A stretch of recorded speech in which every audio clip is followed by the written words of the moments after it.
What an amazing crowd all of you are, and I have to admit, today solved one of the great insecurities that I had. Because as I've watched Nicki Minaj come out and declare her support for the truth, for courage, and for wisdom, I've had this little nagging voice in the back of my head wondering whether she thinks I look like the JD Vance meme. And it turns out, and I confirmed when she walked down the steps, Nicki Minaj actually knows what I really look like, and that is the best tribute that I could possibly imagine.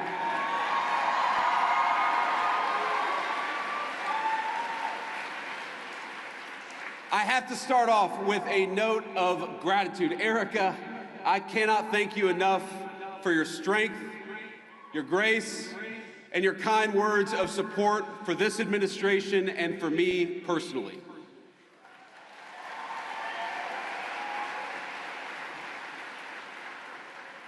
You lead an incredible movement at Turning Point, and I will fight alongside you and President Trump and every patriot in this room to defend the country that we so dearly love.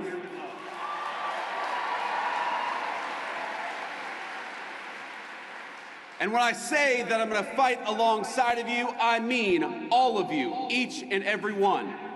President Trump did not build the greatest coalition in politics by running his supporters through endless, self-defeating purity tests. He says, "Make America great again," because every American is invited.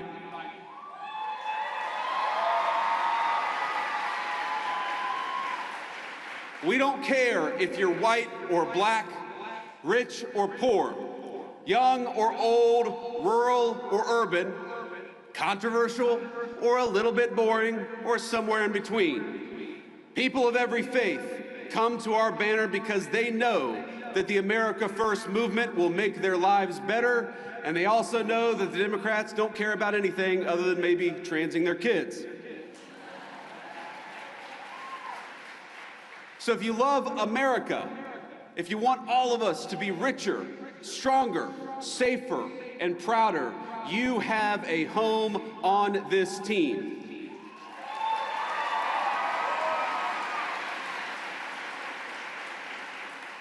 I didn't bring a list of conservatives to denounce or to deplatform, and I don't really care if some people out there, I'm sure we'll have the fake news media, denounce me after this speech. But let me just say, the best way to honor Charlie is that none of us here should be doing something after Charlie's death that he himself refused to do in life. He invited all of us here.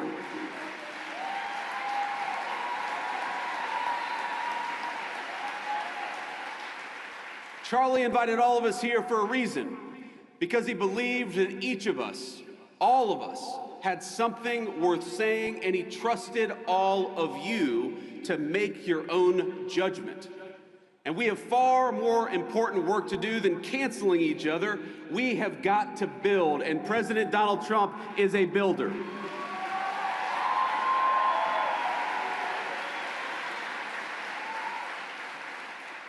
We're building a better country right now, and you have a rightful place in the success of your nation and the success of this movement. And we build by adding, by growing, not by tearing down.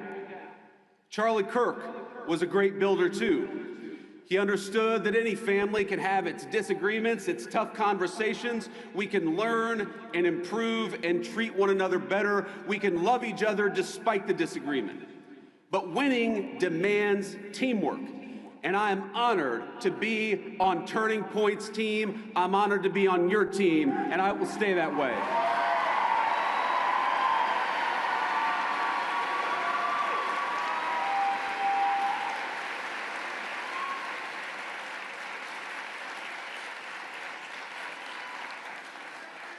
There's still so much important work to do, my friends. We're barely a year into this administration, not even a year into the administration. But I'm so proud of the accomplishments of the president and the entire administration. In just a year, we ended Joe Biden and Kamala Harris's border crisis.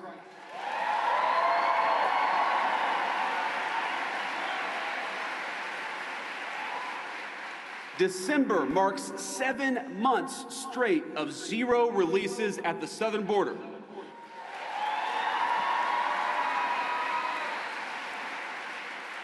More than 2.5 million illegal immigrants have left the United States, the first time in over 50 years that we have had negative net migration, and it's just the start. When you restore sanity at the border, it shows up everywhere else. Rent prices are dropping 4 months in a row, and more native-born Americans are working than ever before. Kamala Harris opened the border and destroyed the economy. The Trump administration gave you net negative migration and much more job creation.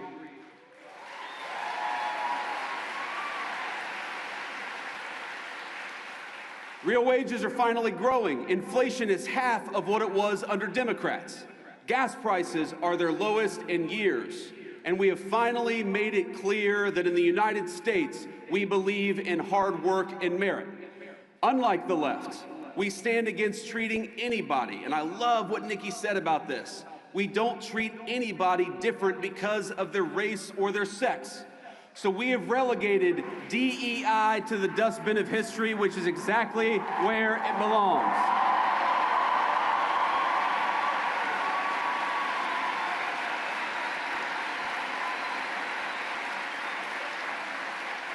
In the United States of America, you don't have to apologize for being white anymore.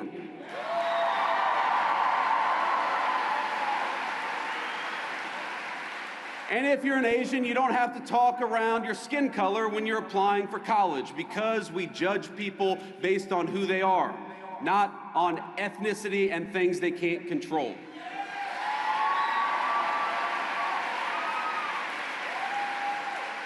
We don't persecute you for being male, for being straight, for being gay, for being anything. The only thing that we demand is that you be a great American patriot, and if you're that, you're very much on our team.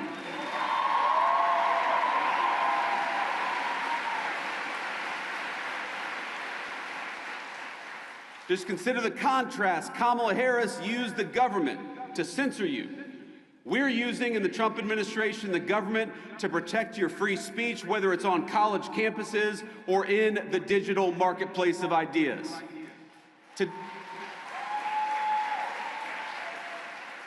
Today, our military is welcoming patriots instead of firing them for refusing to accept an unlawful vaccine mandate.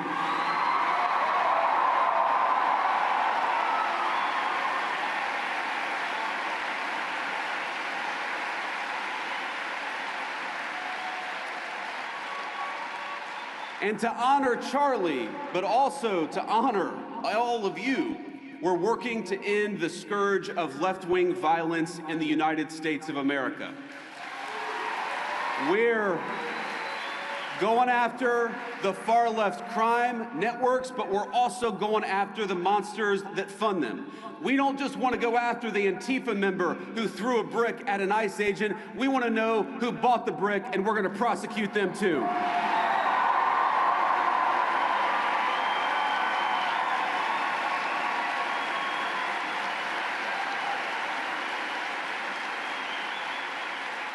We're making America healthy again with our great HHS Secretary, Bobby Kennedy.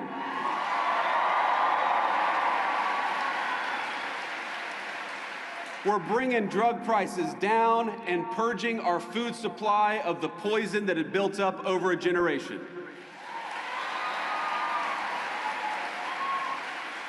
But my friends, there is so much more to be done. And the people saying we need to be doing more, we need to be doing it faster, trust me, I hear you. Greatness awaits every single one of you in the America First movement we are building together, but we need your help to get there. Do you want more prosecutions? Great. So do we. Donald Trump and I have a list of better judges and prosecutors to enact swifter justice. So join us in the fight against the stupid Senate rules to stand in their way.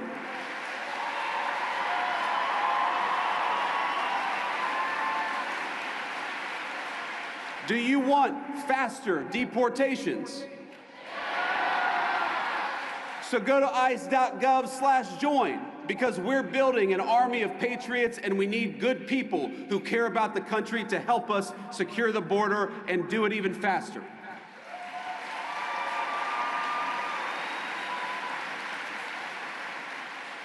Do you want rents to keep dropping and wages to keep rising as they have over the last few months? Then mobilize with us. Don't hand power back to the people who tanked the economy in the first place. Join the America First movement, and you will always have a place on our great team.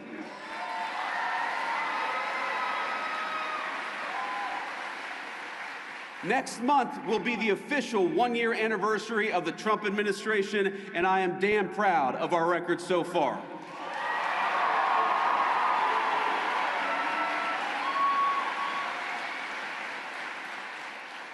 Now, the Democrats are already talking about 2028, and it looks like they're going to nominate a California liberal who's presided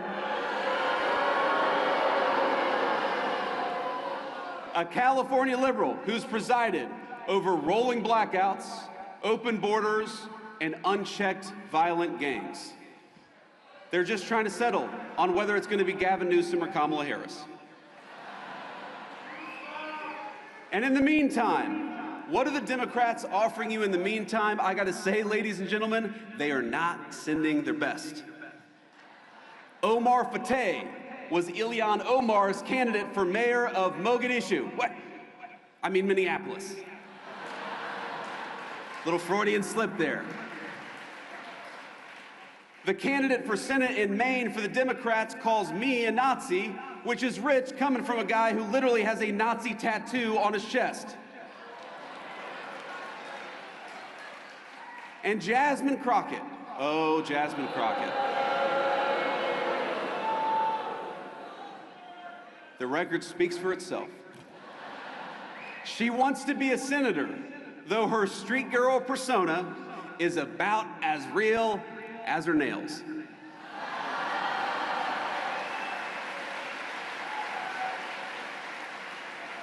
But ask yourself, what do all of these people have in common? And the unfortunate answer is they are puppets. They don't actually matter. They are cogs in a machine that wants to make you poorer, that wants to make you less powerful, and wants to make you less safe in the country your ancestors built. And while President Trump and I are doing everything we can to break that machine, the left is still there, my friends, and they are still very powerful. Don't delude yourselves. It's the activist groups who want to poison your kids with hormone replacement therapy and toxins in your water supply.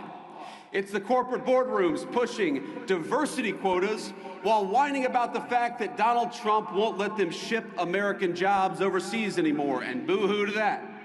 It's the rogue district judges who issued nationwide injunctions every time the president lifts a finger. It's the Soros DAs who cheered on as their cities burned. What unites them? They win when our country loses. They get rich when you get poorer. They hire the illegals that they bring in to take your jobs. They drink fine wine in the countries they ship your jobs to. They censor you because they'd rather destroy the Constitution than risk losing an argument. They bring in millions of voters because they know they can't win the argument with the people who are already here.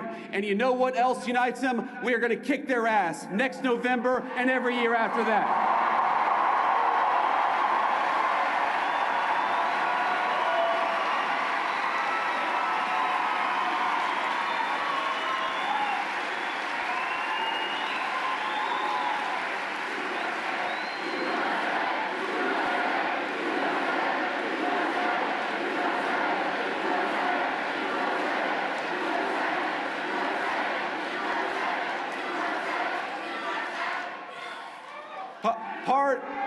Part of the American dream is the idea that we're all, every single one of us, on the same team. We're all part of the same American family. If you want to destroy that, do what Democrats have done, not just for the last 5 years, but for the last 30 or 40. Make one race the enemy of another. Make one gender the enemy of the other. make Americans suspect and despise each other instead of loving their shared country. When I think about some of the most impassioned debates happening in our country, the nature of citizenship, of what it means to be an American, it all speaks to an obvious truth. Americans are hungry for identity. We're hungry for belonging. We're hungry for a sense of our place in the world. And it's no surprise why. For many years, our fellow Americans have been dealing with a globalized economy that homogenized cultures and hollowed out our towns. Academics and activists pushing race